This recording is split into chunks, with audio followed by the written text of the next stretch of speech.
So, here's another car for the channel. This little project Peugeot. I've had it around about a month now.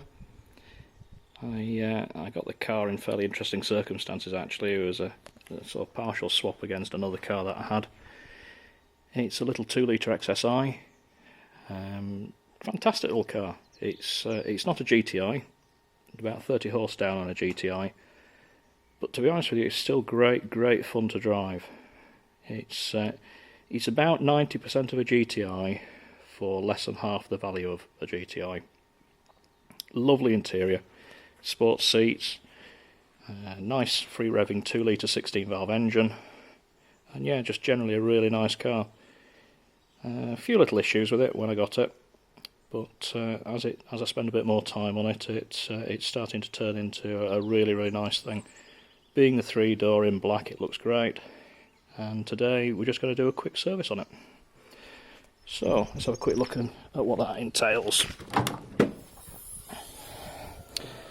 So there's the engine. Low mileage car. I think it's got about 80,000 on it from memory. Just had the cam belt done. So we're going to change the air filter, which is just there. And just a ring of screws all the way around, Phillips screws. Lift the lid off, pop a new filter in. Job done.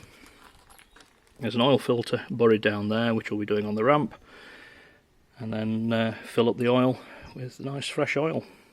There are a few other jobs to sort. There's been a few little bodges to deal with on this car, and this is one where the battery holder's held in with a zip tie. At least we've not lost that bracket on the top, and I can easily make the bar to hold that down. But yeah, today just a quick oil change and filter change. And tonight it gets to do some more work delivering some seats. So, I shall get on with changing these filters.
Special tool time.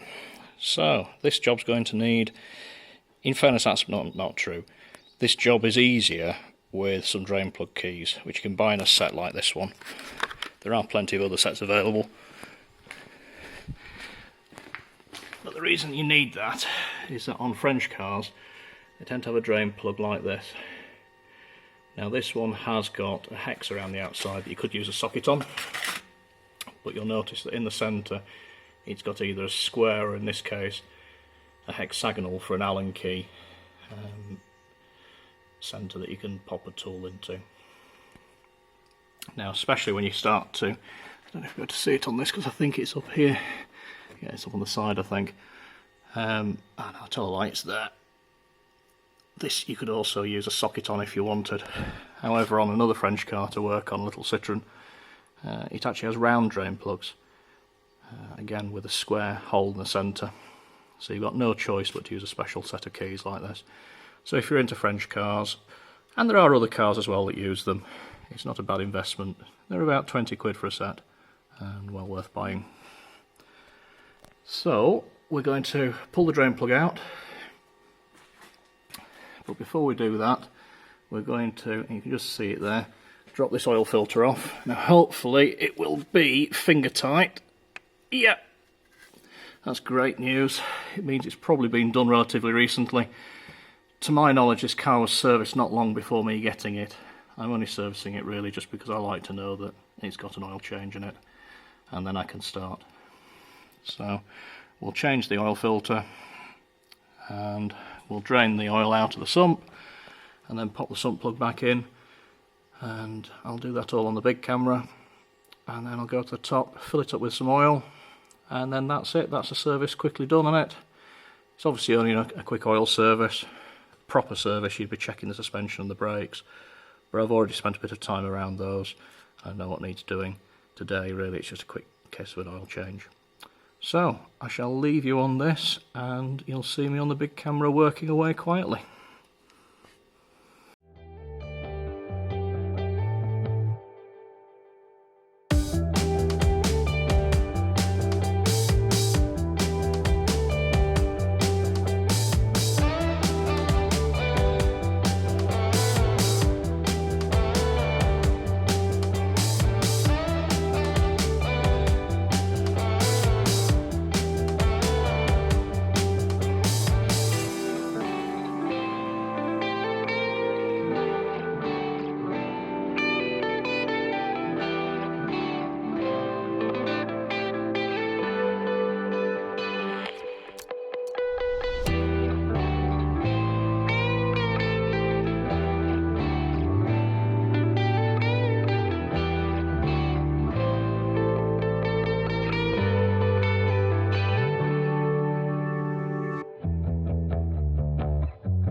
So here's the oil draining out of the sump of the engine.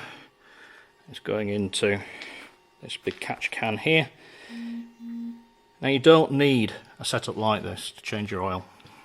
You can go down to your local motor accessory shop, you can pick up a drip tray, and it'll cost you the equivalent of a few pounds, $5. You can generally get away with a very basic toolkit. The oil, the filters to do this job, you're looking at £20, £25, maybe $30 tops. It's an easy job to do, it's a great job to get started on. It gives you a better understanding of how your engine works, where everything is on your engine, and also it gives you a good idea of how things are. Whilst we're under here, you can see there's just the faintest little hint of an oil leak here. It's not fresh, it's obviously been picking up a lot of dirt over the years, but if that gets any worse, then what better way to know about it than having been under here changing your oil regularly.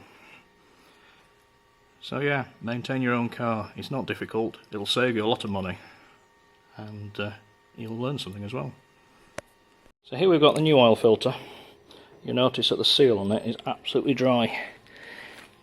Little trick, touch it against the old seal. You see now it's got a little bit of oil on it. Pop it back up onto the spigot,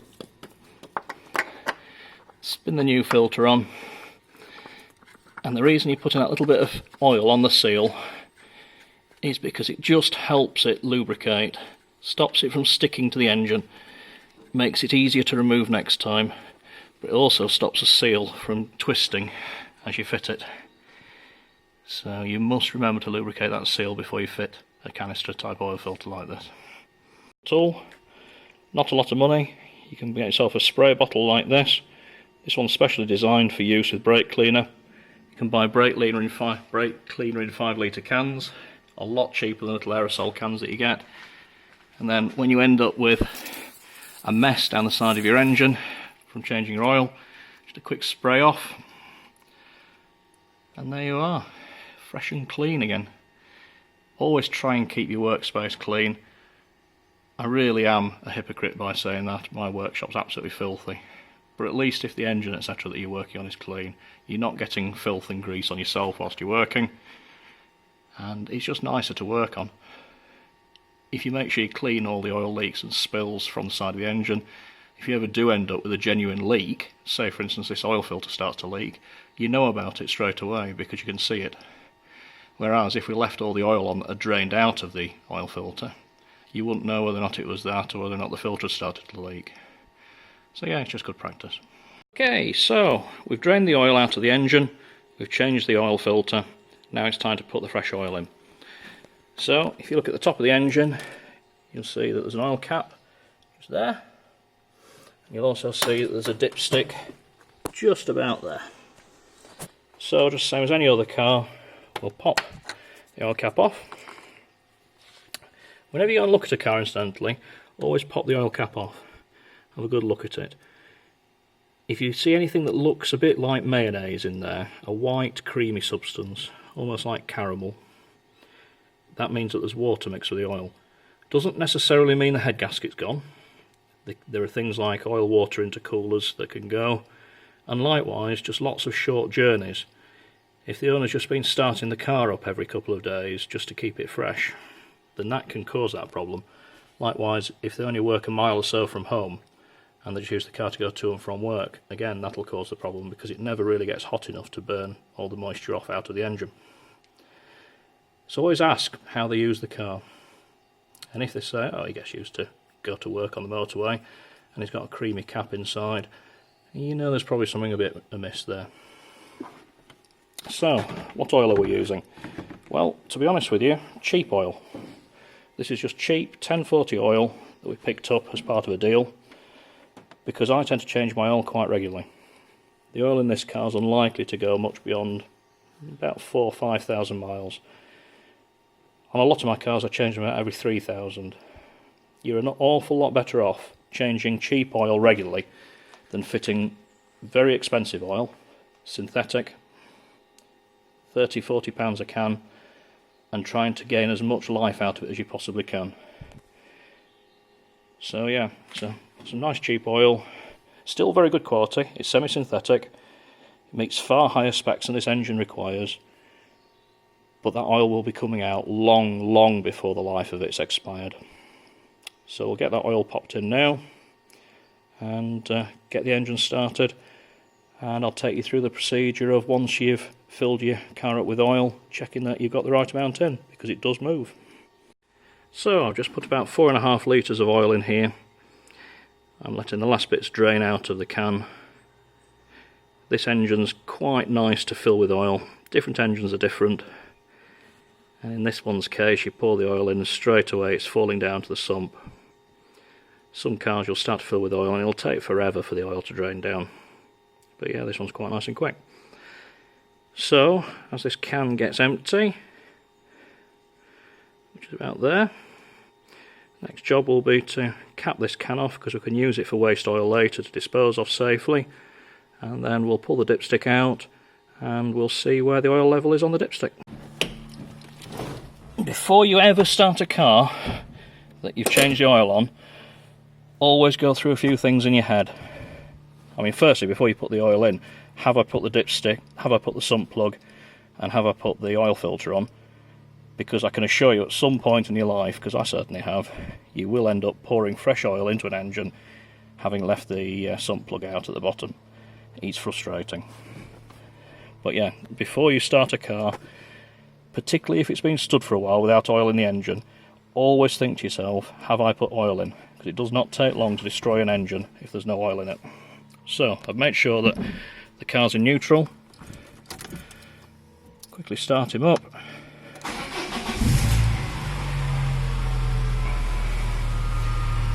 If you've got an oil pressure gauge, you should see it start to come up.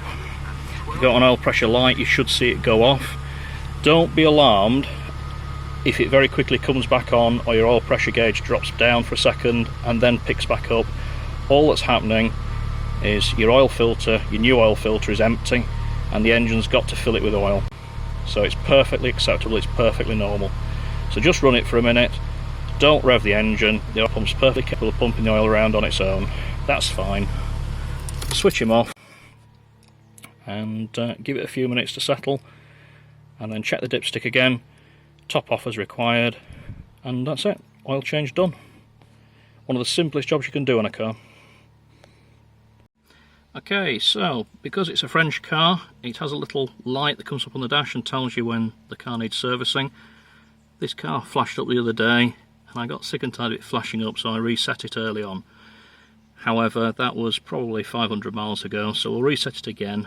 A, it shows you how to do it, and B, it will mean it has the proper oil change interval set, although I'll be changing oil long before then anyway. So, depress the button on the side of the speedo and turn the key to key position 1. You can see the little spanner with the countdown.